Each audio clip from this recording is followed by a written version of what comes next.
Welcome back, everybody, to the GioMoShow on 88.3 FM WXOU. And it's time, ladies and gentlemen, for our wonderful guest that I've been teasing to you for about the past half hour here. We finally are joined in the WXOU studios by captain of the Rocket League team here at Oakland University, Eddy Azzam, otherwise known as Rahz. Thank you very much for joining me. Yep, thank you for having me.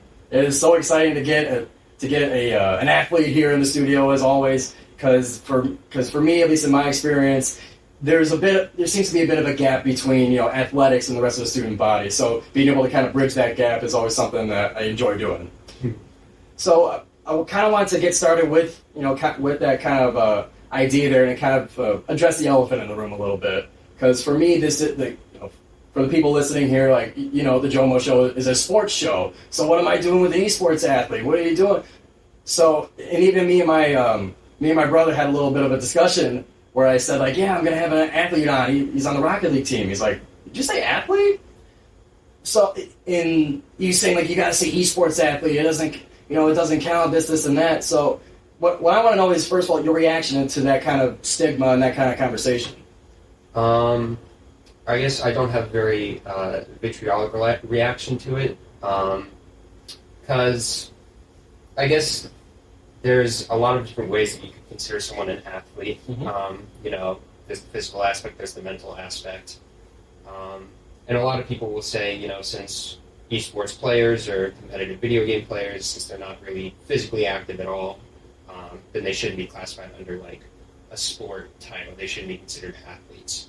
And there's definitely, I agree with that. We're not, athletes running around the field, training our bodies 24/7 in some sort of specific way to improve our performance on the field. But I put forth the argument that the mental barriers and the mental challenges that get associated with esports are even greater than that of traditional sports. Because not only do you have to make sure you're mentally ready on game days the same as any other athlete, you have to make sure that your mental fortitude is there, but you're also thinking a million miles a minute during the gameplay and during your matches about decisions that you have to make. And sometimes on those days you're spending, hours and hours competing in front of a screen. That really gets into your head. It really, diminishes your ability to think. You start getting brain fog, and it's stuff that you have to just work through and keep going through. At least in traditional sports, you get breaks because obviously people have only so much stamina. Yeah. So you have to take breaks at some point. But with esports, you have to just there's no physical aspect to it. You just keep going and going. And I think that's you got to be very fatigue resistant. Yeah, it's fatigue resistant, and also you have to just keep. You really do have to have a lot more mental fortitude than I think traditional sports athletes have. So to go back to it, are we considered athletes? Are we not?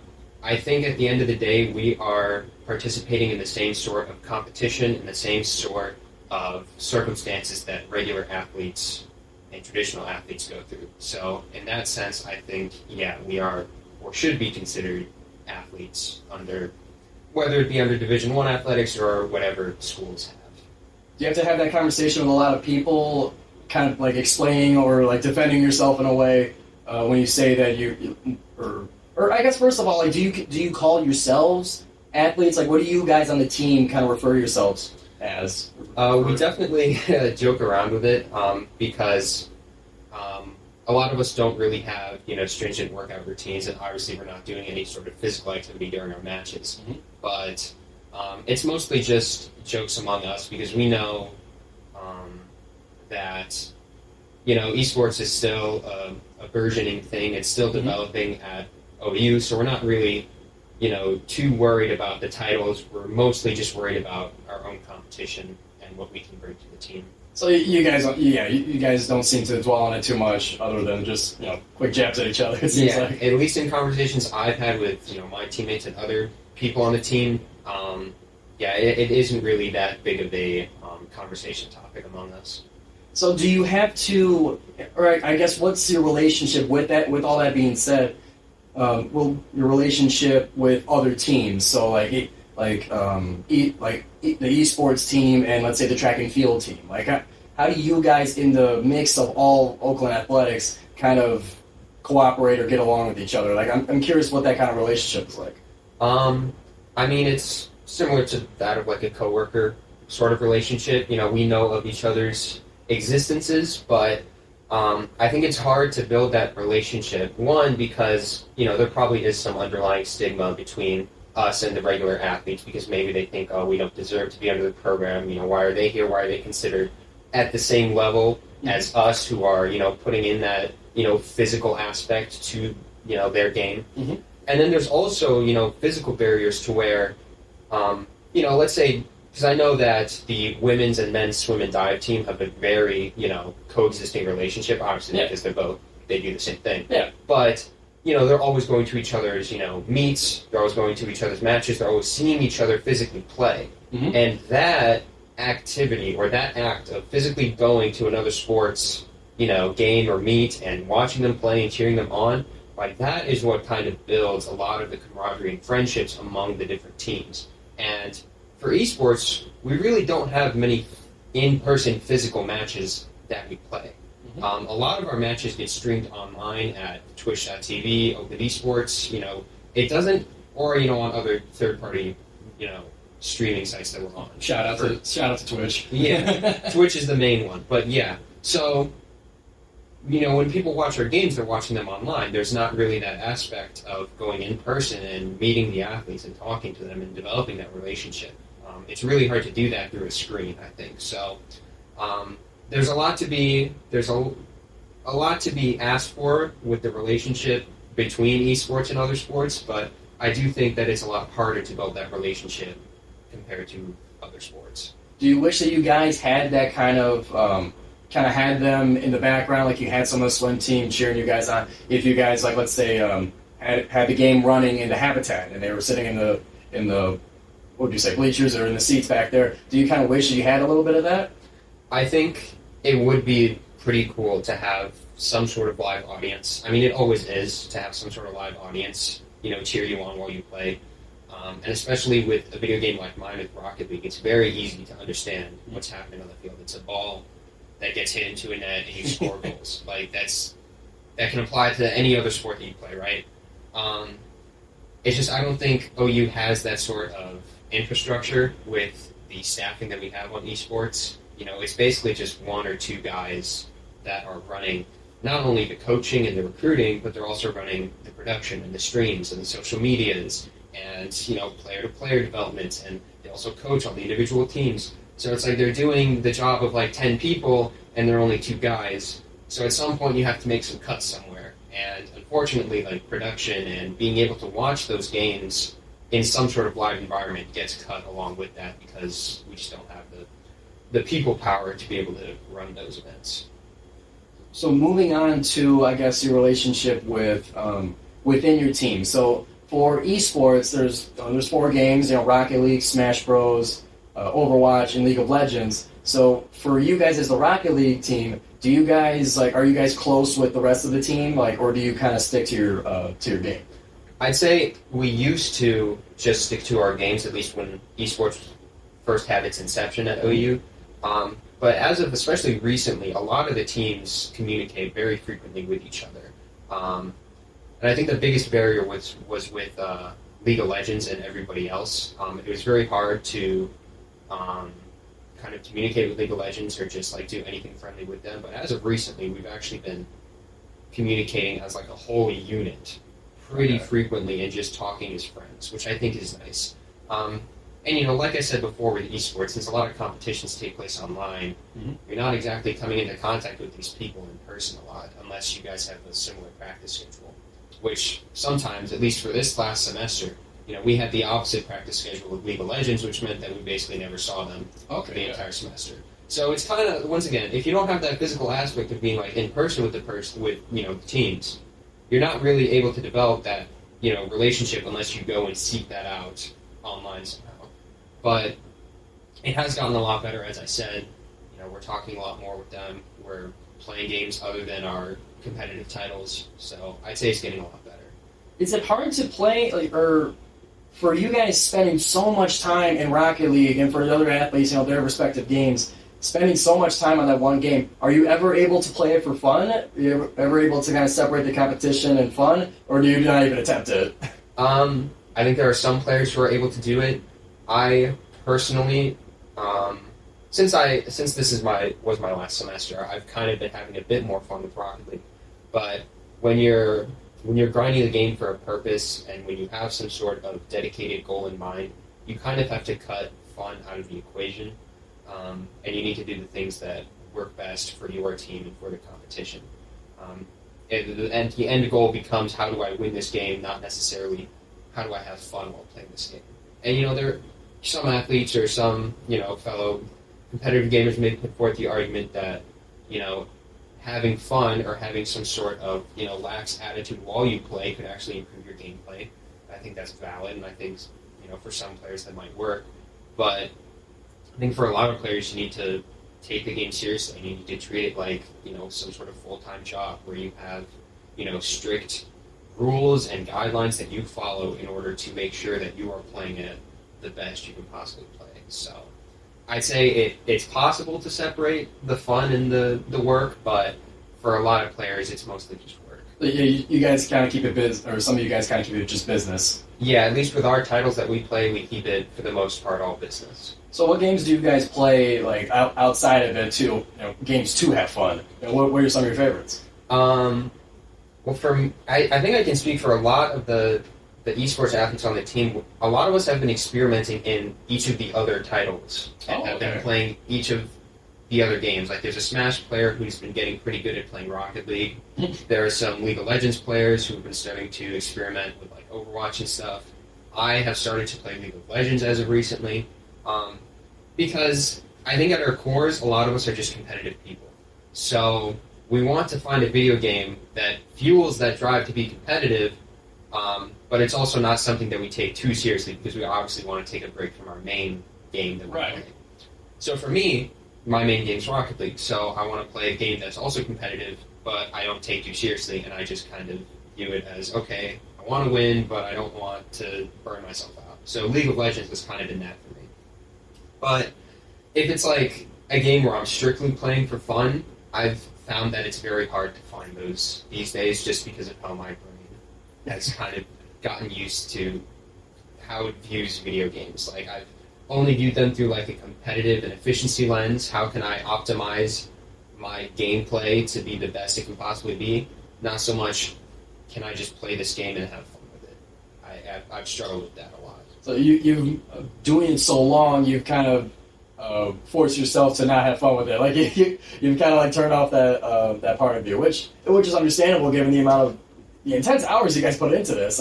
I've talked to Coach Leone a few times about a little bit of your practice schedule, and the work that you guys put in is definitely, like, it's on par with the rest of the athletes. For those listening and aren't aware, like, you guys put in just as many hours, if not more, than other sports. And I guess part of that is because of there's not like the physical fatigue, but more the mental that can kind of carry you to more hours. Would you say that's true? Yeah. Mental fatigue kind of starts to set in around the 2.5 to 3 hour mark. If you've been constantly, playing the game and competing, doing whatever for 3 hours, that's when like mental fatigue really starts to set in, and you start to get the headaches. Your vision starts to just become like streamlined, and you're not really like looking around anymore. Your decisions get worse. So you kind of have to find that balance of like, yes, you can just sit on the computer for 10 plus hours and probably be fine physically. I'd argue probably not, but you have to find a way to take breaks in between so that you can actually reset your brain, so that your brain can be fully there for each competitive thing you're doing for that day. And yeah, I'd say it's just a different type of training compared to other athletes, because athletes, the traditional sports athletes, they may go to the gym in the morning, they'll spend some time preparing food for the day or for the week, they'll go to their practice, they'll go to class, and their practice is maybe like 2-3 hours, and then maybe they'll do something else later in the day, but they're always like moving, they're always doing things, they're going from place to place, they're seeing new things, they're talking to new people. It's like, for me, I'm just sitting in my room grinding the same video game for 6+ hours. It's like, it gets hard. It gets really hard to do that Is with all those hours, is there ever a time where your kind of passion for the game starts to fade a little bit? Is it hard to kind of keep that same passion and love for the game? Yeah, I think my passion for the game diminished like 2 years ago. But what keeps me going is the fact that, like, if I were to leave, it's like, where would that leave us? You know, my role on the team is a very big role. Rocket League is a 3v3 game. Mm-hmm. So for at least the majority of the games, I'm contributing 33% of the team's effort. If that were to just go away, and let's say I were to leave and not play the game anymore, would that next player who gets signed still be contributing that 33%? Are they going to contribute the same, if not better, than what I'm contributing? That was kind of my mindset 2 years ago, is like, I want to keep playing because I want to keep, one, competing and winning, and two, you know, my teammates need a solid player, and I am a solid player. So that's why that's kind of my motivation for wanting to keep going. But I think for a lot of players, the passion, you know, obviously doing the same thing over and over again can get tiring no matter what it is. Yeah. But, you know, and that passion may diminish for others very quickly. Some, you know, over the course of like 10, 20 years of playing the game. It really just depends on your outlook and your mindset and how you were, you know, all the different factors of your growth. And I would say you guys, you and the, forgive me, the names I can't remember, your other teammates, Jay Witz and the third one. J Cubed. J Cubed, that's now it. Whale. Right. So you guys seem, you know, are pretty good. You guys competed in Worlds last year, if I remember, and you guys won top play of the year at the Black and Gold Awards for that. Yes. So for you guys, having that kind of recognition at the Black and Gold Awards, being, you know, kind of presented and celebrated in front of all your fellow athletes, you know, how did that feel? Like, what did it mean to you to win that award for you guys? It meant a lot because I think the previous year at the Black and Gold Awards, we didn't. I don't think we won anything, or I think one of the Smash players won one of the awards. I forgot what it was, but the Rocket League team at least didn't win anything, and we felt like last year we had a good season too. So to win it this year, and I think it was also kind of wonky because we had qualified for Worlds last year around like April, maybe the end of April. Mm-hmm. The Black and Gold Awards took place a little bit after that, or maybe a little bit before, I'm not sure. So they didn't really count our run for Worlds during that last ceremony. They counted it for this ceremony. Oh, you guys just like barely missed the cutoff for that. Yeah, I remember them explaining that at the beginning of the show. Yeah, we barely missed the cutoff, so that's why we were kind of like, okay, we better win something next year then, because this is like program history, basically. Yeah. So, yeah, we were really glad to win at least one thing based on our World's performance. Top player of the year is like no small feat. Yeah, it is, and I think it's a lot easier as well for us to win top player of the year because everything is recorded and you can see the gameplay back. Oh yeah. I don't know if the other sports are recording every single one of their matches.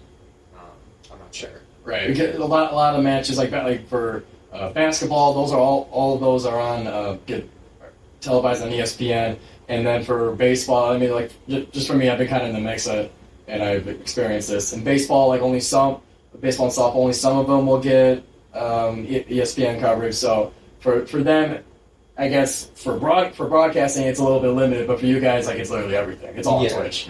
Broadcasting, you can just pop on a player's POV on stream, and you can have that perspective of the whole match, you know, right at your fingertips. So it's pretty easy for us to have evidence of it. But yeah, like I said, it was great to be honored and feel recognized at that ceremony.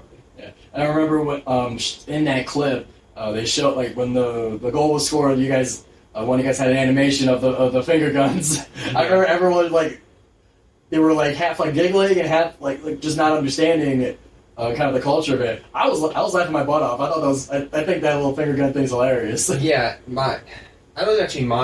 because it's a goal explosion, so every time you score a goal, it does like a little animation if you choose to have an animation, which my teammate did. It's a little cosmetic. Yeah, it's like a cosmetic item.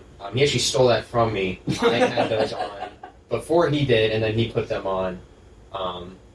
But yeah, I mean, it's a video game at the end of the day, and I have to make it fun in some sort of way. Yeah. Yeah, the cosmetics are a lot of fun.